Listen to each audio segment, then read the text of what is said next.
Hi guys, good morning. It's Tuesday 13th of December, just gone 8:30 here in London, and as you can see I'm joined by a very special guest. Still strong and stable, still standing.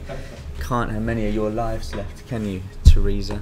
After surviving the no confidence vote, she has won 200 to 117. As you guys are saying in the chat, Safe is not going to be happy that I'm doing this briefing with his missus. Secret Santa last night, very good sort of office party that we had, so we'll keep this as sort of brief as possible. But looking at the market from, well, obviously starting with cable here this morning, we're actually pushing up towards near the high of the day and high of yesterday. Just before sort of the close of the day yesterday, you can see following the vote, pound came back down towards to test the R1, and while yes it was a win, over half of the sort of the independent Tory MPs voted against her, so that was a bit of a negative.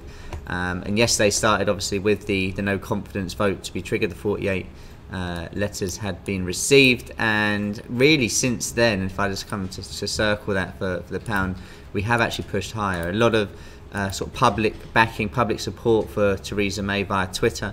A lot of MPs tweeting their support.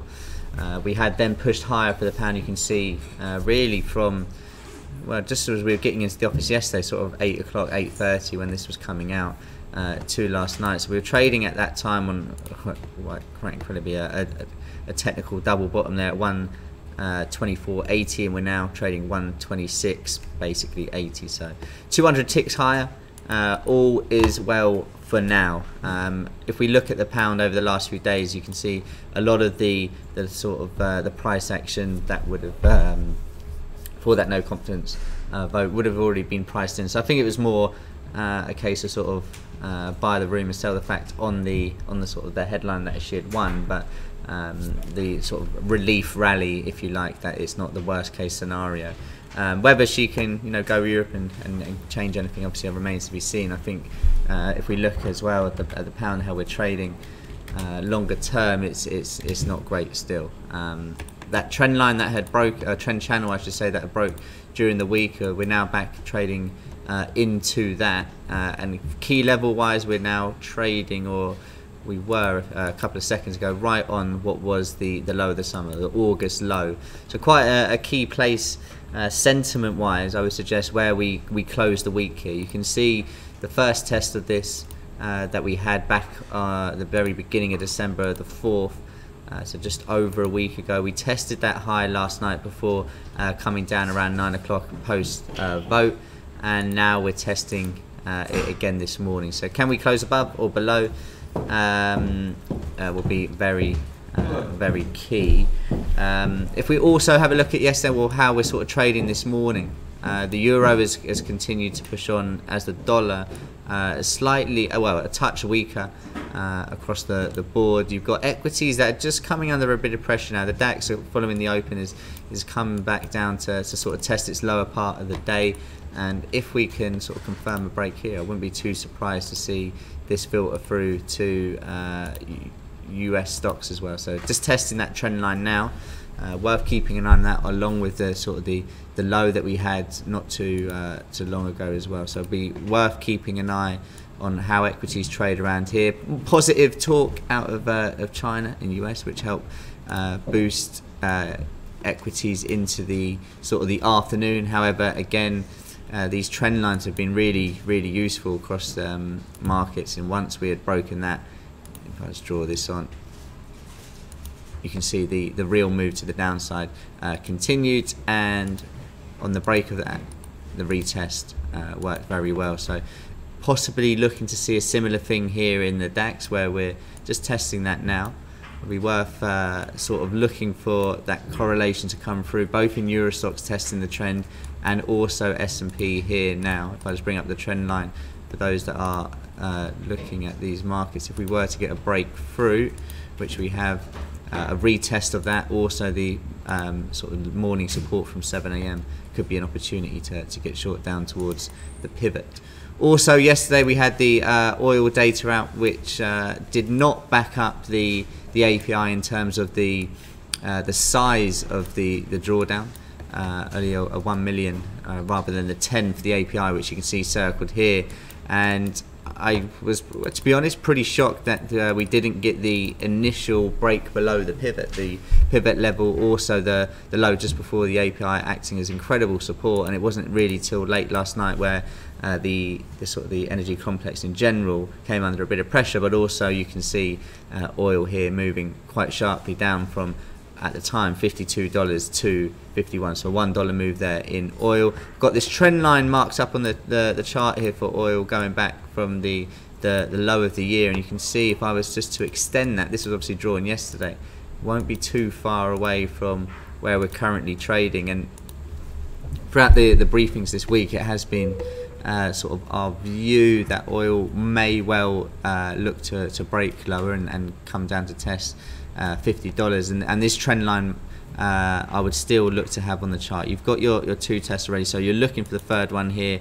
The low that we had back on sort of not yesterday, Tuesday early morning would be a key level of support. If that was to go, I think opportunity wise you're looking down here now at the low that we had back on the 10th and the 6th as well. So oil supported at the moment from $51, quite a sharp bounce there, but the DOE numbers eventually weighing on oil, and a great example there of, you know, letting the market tell you what's going on. You could have absolutely been forgiven for wanting to go short at the DOE, didn't break the pivot at all, snapped back, and you've got to imagine people that got in quite aggressively there would have been stopped out early to see later on it move down. So selling at the right time is key, and that takes me back to the equity markets, and you can see the DAX now actually breaking that trend line. So a bit of a risk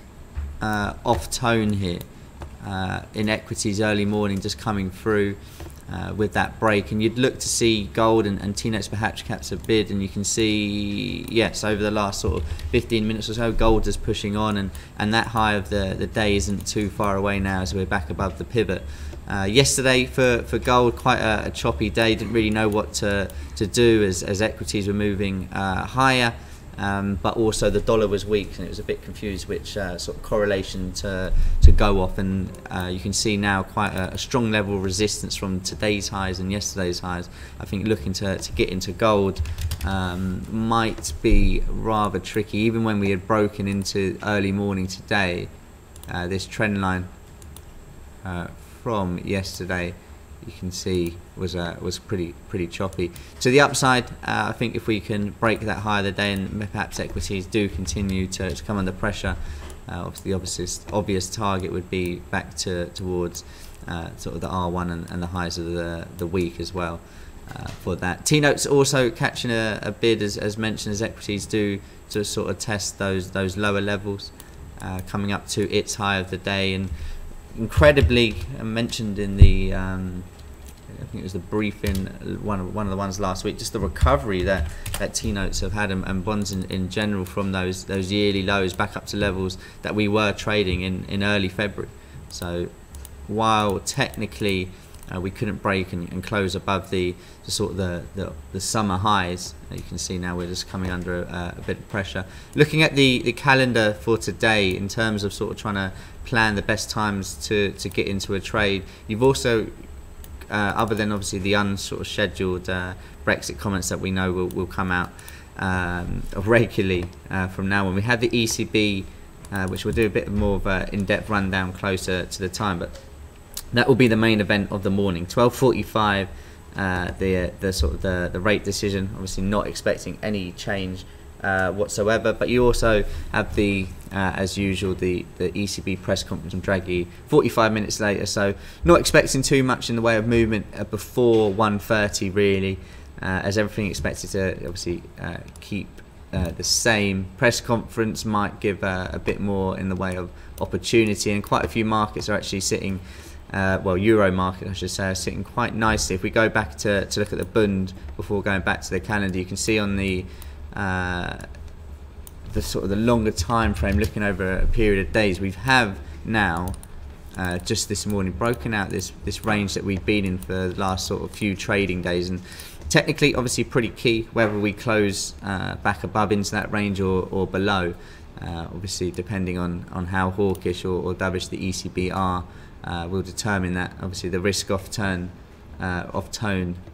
sort of helping bonds move a bit higher.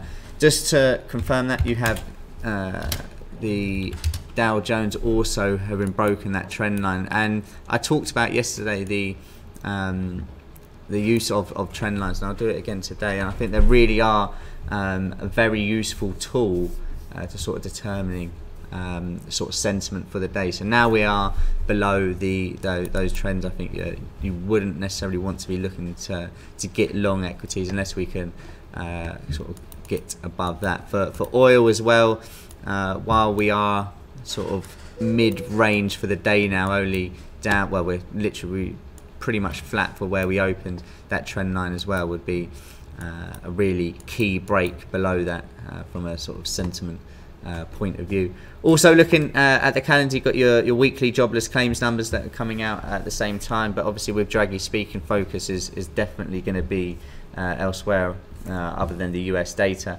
and then into the sort of the back end of the night it sort of dries up a bit. So focus this morning, I would expect a range bound sort of lower volume trade for European assets. I think with the pound, with Theresa May having somehow used another one of her 9 lives and survived, the pound, I would imagine, will continue to push to the upside. I think you got to favour that move to continue. Obviously the low that we had from the summer being tested now, and the sort of early December low as well. I'll just bring this into picture on a 60-minute chart. If we can confirm a push above that, I don't see any reason why we can't come back into the range that we had in the first sort of few days of the month. But yes, the sort of negativity was priced in over the last few days, and it's sort of a case of that unwind of risk, I would say. By no means is Brexit all done and sorted, and obviously there's a lot of negative sentiment still around, but the reason we're sort of pushing higher is the fact that sort of an unwind of the risk that she in fact would have lost the vote, and the pound could be really trading down. I would say sort of 122, 121 if that had happened. Looking elsewhere from a technical setup, I mentioned Euro, you want to be looking more for this for 130 onwards, but you can see into last night the R1 did eventually get broken. It was a good opportunity yesterday to have got short on that. You can see the support that we had, what obviously would have been Tuesday sort of afternoon, and the R1, good level to have got short, but the trend line, which I know a couple of people did actually get long on the initial break, acted as fantastic support for that push higher. So another use of those trend lines there, the sort of the free tests and but just before it broke, and offered a great place to sort of get in. So sentiment wise, while we're above that, I actually do prefer the euro to the upside, but of course Draghi can change that very quickly. From a technical point of view, 114 on the futures and R1 looks a very solid level, and to the downside, I think unless we were to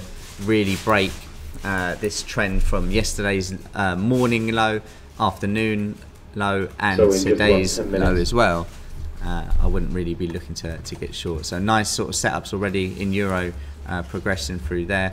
You can see the DAX has continued lower, the Bund, which I'll just bring into picture here. We mentioned about that that range that it had been in is just coming, well, still pushing up as equities have pushed lower, but with the area of support for the pivot lower the day in the DAX, Nasdaq's just not too far from its sort of psychological round number as well, so we might see a bit of profit taking at these points.